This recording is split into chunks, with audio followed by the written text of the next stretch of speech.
Hey everyone, it's Michelle Powell. Welcome to my blog where today I'm going to talk with Paul Julch from Urbanite Suburbanite, who's based in the Bay Area. And he is a stylist extraordinaire. And I love him because he's so passionate about what he does. And he's got an excellent, amazing sense of humor, just personality. I love his whole essence. So I wanted to invite him here today to talk about beauty for all of you that are watching, because he has a lot to say and he has a lot of experience in this area, and I wanted to have him offer his perspective on this. And I'm so glad he's a man. That's the other thing that he is that's different than most of these interviews that I'm going to be doing. So welcome, Paul. Let me put your video on. Welcome. Thank you. Yeah, so I wanted to start off by just asking you, what do you think beauty means to you, or how did you come into the world of beauty, or how does it become important to you? Cool. I'll answer that firstly with how I started. So I've always told people what to wear. I've always been into clothes, and ever since I was little, I've told my mom how to dress. I tried to dress my sister unsuccessfully, but I've always just really been into clothes and really into also, for me personally, how they make me feel. It's very much about feeling happy and confident, and that you feel like you're showing your true self in what you're wearing. So my background, a long background in the retail industry, both in stores and in corporate. But the real path to what I feel like I was really supposed to do is being a stylist. I feel like it was just a natural evolution when I left my corporate job, when they were downsizing. And it just sort of happened. I thought I'd start writing a blog because I just love clothes so much. And then I started having extra time hanging out with friends, doing this with friends. And then I realized I could make it a business. So for me, it was just sort of evolving into what I feel like I was always meant to do. I've always been fascinated by the transformative nature of clothes, and how I was having this conversation with a client yesterday on the escalator in Nordstrom about how you can change what you're wearing, and in an instant, you can at least temporarily alter how you feel about yourself. And that's something that's super powerful. And that is a lot of what I use when I work with clients, because it often is for clients who want to or need to feel better about themselves. It's often from the outside in, and it's really helping them change what they see in the mirror, and then it sort of filters into the inside about how they feel about themselves. Mm-hmm. I love that. So it's sort of like borrowing the confidence of the clothes. And it totally is. It's, I can't think of the saying it is, but like, if you don't feel it, you sort of just do it. Or that whole, I have a background in psychology as well, but the whole thing about, put the smile on even if you're not feeling it, yeah, and you eventually will feel better. Yeah. Because a lot of how we interact in the world is how we interact with other people. So we're really dramatically influencing our interactions with other people that then can, in turn, influence how we feel about ourselves. Oh, I love that. I love it. And that's so cool that you have a psychology background.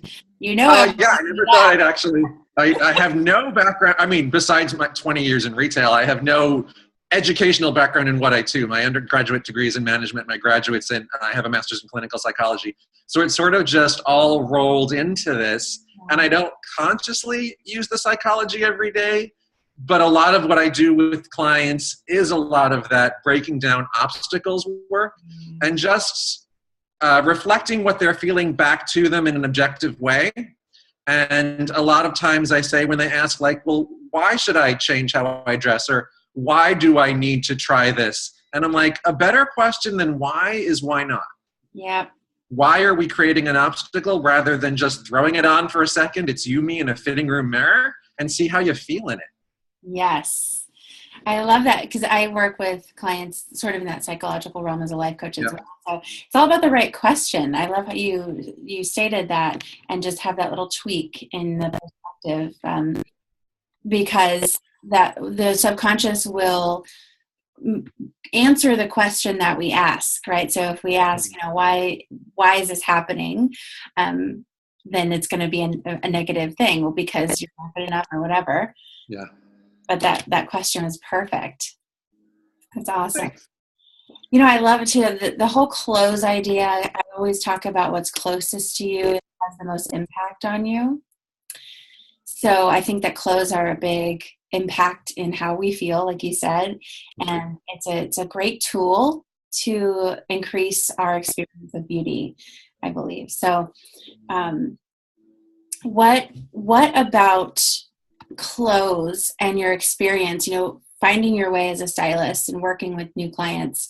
What made you feel so amazing? Like, how do you love? Like, what lights you up about your work? One of the biggest things, I mean, I love the clothes. Of course I do. I've always played with clothes. I grew up sewing my own clothes for my Barbies. Like, I did all that stuff. And I really applaud my parents for supporting me in that and like buying me Barbies. But a big part of it is just, it's clothes, but it's the confidence they give you. Yeah. So it really is having a wardrobe that you can depend on, that you don't have to worry about when things come up, having a wardrobe that really works for your life. A great wardrobe isn't a great wardrobe if it doesn't work for your everyday, special occasions aside, and it's stuff that you can feel good in, so you know that you're dressed appropriately for what's going on, whether it's work, whether it's a date, whether it's meeting friends, but also that you feel great about how you look. Then you can forget about your clothes and just go confidently throughout your day. So that's a big part of it. Like certain days, and people don't always believe me on this, but certain days if I'm like driving in the car and I suddenly think, what am I wearing? I can't totally tell you what I'm wearing if I don't look down. Because I know I just got dressed and I feel good about what I'm wearing. And then it's not in the way. It's nothing, things fit well. It's nothing that I have to fuss with. It's nothing that's going to get in the way of experiencing the day. And for me, most specifically, experiencing my time with clients, because it's not about me, it's about them when I'm working with them. But for the end, for me, it is about that confidence. I always felt great dressing up more than I needed to. Yeah. I was told by some friends, I'll tell you the quick story of how the name of my business came to light, is I've always lived in the suburbs. Yeah. And I always dressed a little bit more than I had to. I mean, I was the guy that would I was always wearing a lot of sweaters. I always am wearing a sweater, pretty much, unless it's crazy hot. But I grew up outside of New York City. And even in the Bay Area, I've always lived right outside of San Francisco. I've never lived in the city. But in high school, a friend said to me, "You dress so well. You should move to the city." And I'm like, wait, you can't dress well no matter where you live? So that's where the idea of urbanite, suburbanite came up, that you can have style no matter who you are, no matter what your circumstances are, and no matter where you live. I love it. I think we share that same value of dressing a little more up than typical around us. Yeah. Well, I even say to clients all the time when they say, "Oh, my dress," like I work with a lot of people on their work wardrobes, honestly. It's where you spend a good hunk of your time. And they say, "Oh, work is really business casual." And I said, it's not bad to be one of the best dressed people in the office. And you will never, I mean, as long as you're appropriate, you will never get negative attention at work for dressing well. If anything, I have many clients who feel like how they dressed has supported them in feeling great about their work, and actually has supported them in advancing their careers. So again, it's that thing that you do, you're appropriate, and then you're done with it and you can move on to the important stuff. Yeah, I love it. So what I'm hearing is basically beauty means confidence to you. In a huge way. It means confidence, it means openness, it means approachability. I have in the past, actually, I used to work with a matchmaking company. So I worked with people who had bought a matchmaking package, and I would go over their house and make outfits for dates out of their wardrobe. And the biggest thing I talked to them about was approachability. Specifically in the dating situation, you're looking to build a significant relationship, so you want to be as open as possible. And I had clients that would wear all black. I had clients that would, like women that would be covered from neck to wrist to ankle. And we just worked through strategies of how you can look a little more open and look a little more approachable, and things to do as the date is going on to subconsciously signal that you're having a good time, or things not to do if you're not. Mm-hmm. But to answer your question, for me, it's a lot about just, it's about letting you be you and allowing that to come out every day, and not consciously or subconsciously have any obstacles to getting what you want in life. Mm-hmm. Isn't it fascinating that clothes can do that? That's my biggest thing with clothes. It's just they can. So I mean, yeah. Conversely, if you're feeling like you're not dressed well, or I told a client this story last week when I had this boots in 2 different colors, the same boots, and so I got dressed one day and I went out of the house and I was wearing 2 different color boots and I was already at work. And I'm like, oh my God, it did really somewhat bring down my day, because I'm like, oh my God, I'm the clothes guy. People expect something from me, and then I got dressed in the dark, sort of, and it's really obvious I got dressed sort of in the dark. But otherwise, again, you can feel great about what you're wearing, and it really can brighten your day, or at least start your day off on a better foot. So let's talk about black real fast, because you mentioned it a second ago, and I'm thinking well, I really love black, and I consider that when I wear black, it makes me feel beautiful, and I like the sleek look. But were you talking about something in particular, I was talking about, because I'll say in general to clients as a little mantra is be better than black. And it's not black is inappropriate. It's for the people who have black as a daily uniform and they're using it to hide. I have clients who do blatantly tell me they preferred to live in the background rather than be seen. And they will do that as a somewhat conscious strategy. And it's not about never of anything, but it's about options and choices and not hiding. And clients know. I have one client who said, well, since we've been working together, I haven't worn a single one of my black tops. I'm like, there's nothing wrong with black. It's just don't wear it with all black all the time. When you're building outfits, remember that pattern, texture, color, and shine help make interesting outfits. So if you're wearing black, get some shine on, or get some texture going on, or do it in a print. But do something where it's not a default or a subconscious or conscious hiding of yourself. Mm-hmm. I'm so glad you brought that up. That is definitely something that I work with clients with as well. That hiding factor, and it's society. Sometimes it's so scary and we don't feel safe enough to be ourselves. So how do you bring out themselves in your work with them? How do you help them not hide? Yeah, so it's interesting, because I had an amazing appointment with a client yesterday. She's somewhat recently divorced, within the past 2 years. She's just starting to put herself out there. We went shopping yesterday. She asked me for a girls' night out outfit, so I texted her what she should wear. It happened to be an all-black outfit, but it had some great shine, some sheerness going on to it. It was really fun, and then we popped it with a pink shoe, of course. But I really work with clients on bringing themselves out. In her case, she was not feeling great about herself, and so we were just bringing out who she had hid for a long time. It was sort of her inner edgy, sexy woman that she had sort of pushed down while she was going through her divorce. But specifically how I work with clients on it is, it's a lot of conversation. I have a half-an-hour consultation with them before we start any work. We talk, and I do ask them, I have 2 pages of questions about their style and about how they feel in clothes. I ask them when they feel most comfortable and confident. I ask them when they feel least comfortable or least confident in their clothes. So I hear what they tell me. Then when I spend time in a client's closet, I really see where they've been sort of spending their clothing budget and what they've been putting themselves in. So between those 2 things, I do learn a lot. But I also tell them, I have clients who say, just put me in whatever. I love your style. I'll wear whatever you say. And I tell them, no, that's not allowed. Yeah. I will make suggestions based on your lifestyle, your body type. Of course, always be within your budget. But I'm going to hold up at least 2 or 3 shirts and make you pick one, because you need to have an opinion. I say this to clients all the time. You're the one standing in your underwear in front of your closet trying to figure out what to wear. And I've given you a lot of tools, but it has to be you that's making that decision. And I do have clients who have a really hard time articulating anything about style. I've lived in the fashion industry for well, forever basically, but working, 20, 30 years.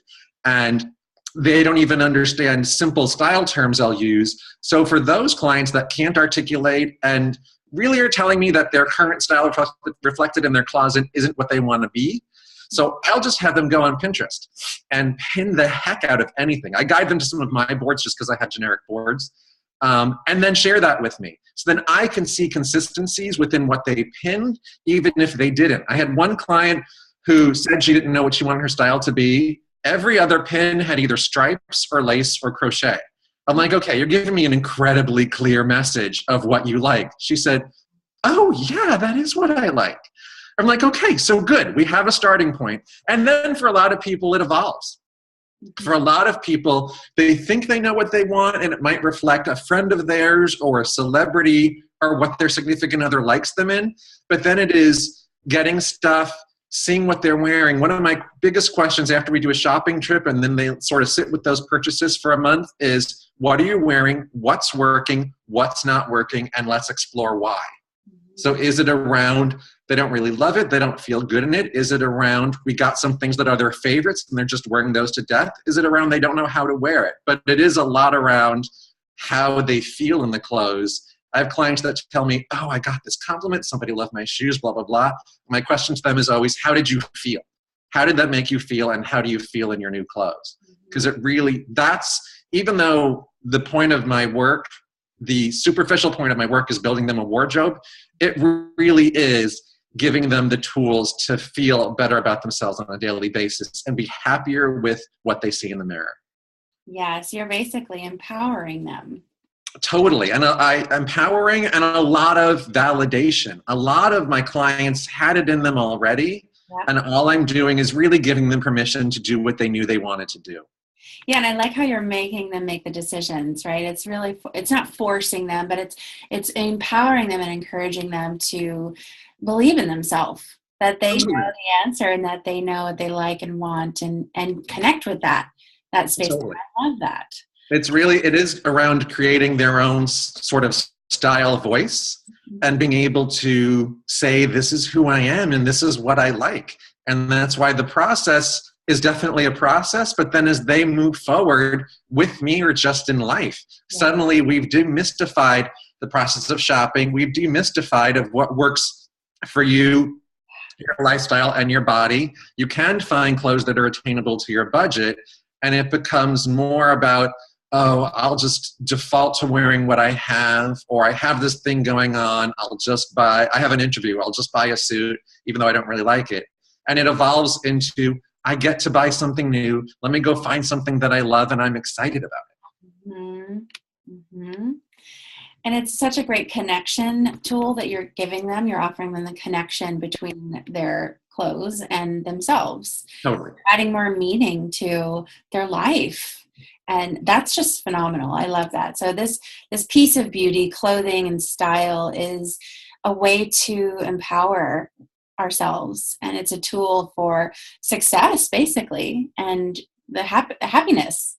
That's what I'm hearing. Yeah, totally. It's really, I tell people, because some people say like, oh, I really need to work with a stylist. Mm-hmm. And I say, you don't cut your own hair, hopefully. Do your own plumbing. So when you need an expert, you call someone to help you. Like, I have a business coach, I have a life coach, and I have one guy I'm a fitness coach, and now he refers to me as his style coach. Yeah. Just because you need a little help to figure this stuff out, you call in an expert, and their focus is, and my focus is, giving you the tools to be able to figure this out. Of course, I love the long-term relationships. Quite a few of my clients are now good friends of mine, but it's really about the tools. So this is no longer an obstacle, and getting dressed isn't a hurdle to overcome in the day. It can actually be something to be excited about in the day. Absolutely. We all need those professionals from time to time. Absolutely. Coaches need coaches. Yeah, totally. The other part of what coaches do, and I would consider you a little bit of a style coach, is we offer up a new perspective, and that's where the shift and the healing can happen. So this is so fascinating to hear you speak about your work and how you create the process to transform them into really who they are and they're meant to be, because you're just offering just a bigger, wider lens of how they can show up and how they can be more of themselves in this way. It's so cool. Thank you. Thank you. I love doing it. And like I said, I feel like it's always what I was meant to do. Yeah. So what's one ritual that you partake in that you cannot live without, that adheres to all of what we're talking about, beauty or Yep. costumes or anything? So for me, it's less of a specific ritual, and it's really around giving myself time in the morning. Yeah. I get up earlier than I need to. Like, people might think I'm crazy, and yeah, of course, there's things I have to do. I have to walk the dogs. I have to, get my husband out the door, depending on the day, get my son out the door. But I'll wake up 2 hours before I have to leave the house so I can, devote the time to them, get that done. And then I have time to get ready. I have time to pick out my clothes. I have a little me time in the morning, so I'm not running out the door. Because one of the most challenging things is rushing yourself out the door and, specifically with clothes, regretting some decisions you made by the time you get in the car, and you're not starting off the day on a great foot. And especially for me, because this is what I do, there's that expectation level. So I really want to make sure that I am meeting my clients' expectations, even in how I dress on a daily basis. But it is really about just indulging a little bit in a little time for me in the morning where I can throw my clothes in the bed, I can pick out a cute pair of socks, and just make sure I like how it goes together. And then I can just, again, forget about it and go throughout my day. I love it. So basically that space to Totally. really connect with who you are that day and what Yep. personality you want to be involved with. Totally. I am telling clients all the time that it's about the great wardrobe, but a lot of times it's about answering the question of, who do I want to be today? Yeah. Awesome. So fun. Thank you so much for all this info. Now, if people that are watching might want to work with you, yes, how would you suggest they get in touch with you or find you? Yeah, so they can go to my website. There's a contact section on my website, www.urbanite. Oh my God, I'm forgetting whether it's the URL for my own website. That's ridiculous. It's www.herbsuburbstyle.com. My email is paul@herbsuburbstyle.com. And I do work with the bulk of my clients in the Bay Area, but I do work with clients remotely. It's a different process, but we work together over Skype and Pinterest. And it's a really fun way too, because it gives them a little more liberty to do it at their own pace and take the time they need. But yeah, I work with clients throughout the Bay Area. I work with clients remotely. And then I'm really open to what clients are working for. On my website, I do have specifically how the process works. But if someone has a question or wants to do something different, just ask. Yeah, perfect. Thank you. Cool, thank you. I hope everyone that you enjoyed this time with Paul, and the links will be underneath the video for you for your convenience. And email him if you have any questions or you want to share how your experience was for this video. We'd love to hear. So thanks, Paul, again. Have an amazing day, and I'll see everyone soon. Bye. Thanks, Michelle.